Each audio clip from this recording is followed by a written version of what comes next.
Next up in my Phase 2 reviews for the MCU is Thor the Dark World. I'm John Barry, and we're going to be reviewing the movie that nobody ever talks about.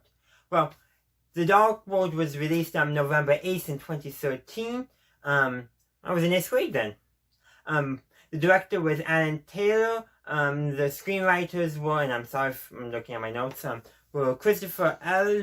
Yost and Christopher Marcus and Stephen McFeely.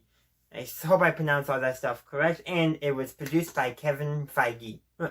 So to begin with, Thor the Dark World has this reputation as apparently not that good and all that, and nobody ever talks about it. And you know what? I honestly don't have much to say myself. Nothing really stood out about me. We are introduced to one of the other Infinity Stones, but it's actually not a stone. It's mist? I don't know. I honestly don't know. And actually, this is going to be a super short review because there's nothing really that stands out about it, except for, I do gotta say, the fight sequence between Thor and the Dark Elf, Zidor, I mean, that was actually pretty well done. And the idea of using basically interdimensional or interplanetary portals, like that's a bit of both, for the fight where they're always moving between environments. I mean, that is actually quite a visually interesting fight.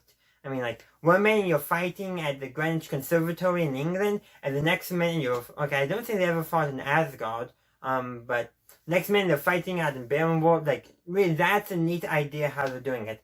And then, of course, just for comedy, they added in, actually, I don't know if it was for comedy, but I think it did work as a bit comedic. You have Thor's hammer, like, oh, no, trying to fly to Thor, and Thor's all of a sudden back on Earth, and it has to turn around.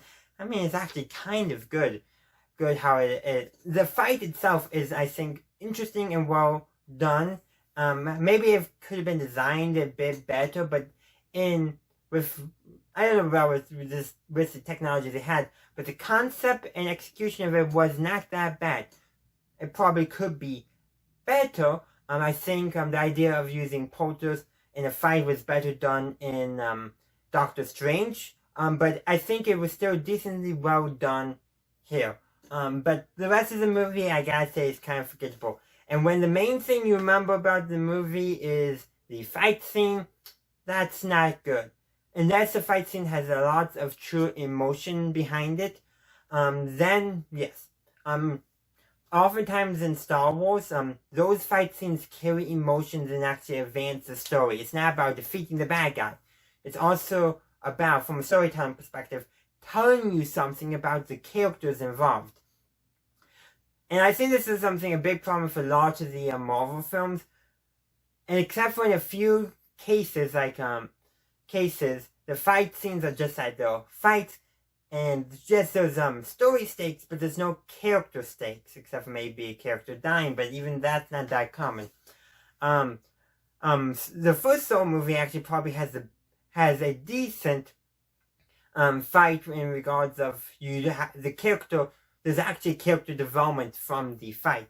So the Dark World, main fight, no character development. And some characters, I think, their fights do carry more character development as well, or just characterization. But so the Dark World, no. So it's a neat fight, but it's a bland fight otherwise. There's little importance, I think, for the characters. Maybe a little story importance, but I don't feel like for the characters there's anything important. Basically, in here the villain is just a bland villain, nothing special. Though I do gotta say, one good thing about Thor the Dark World is we do get a little more characterization of Loki, and that we do find he actually did truly care about his mother. At least, assuming we can believe that him in perfect condition in the cell after hearing about his mother's death, because he accidentally let the person that killed her escape. Advised him on how to escape, I think it was. Instead of, assuming that him being all perfect, that was the illusion, him having trashed his cell was the reality, assuming so. But I think there might be some points in it, too, in favor. But I think, Loki is known as the god of mischief and is a bit of a trickster, but I think I do think when Loki's at his lowest is when he's his most real. Or when we can know he's his most real. That's my general impression I've gotten from him. But that's where I'm going to end the review. I stretched it out the best I can to 5-ish minutes, but I'm not going to push it any farther. So thank you for watching. If you enjoyed it, please leave a like or dislike it if you prefer. You might want to dislike this one because I really added nothing. Also, feel free to check me out on social media, Facebook and Twitter. Links are in the description, as are the links for my Discord server and my Patreon page.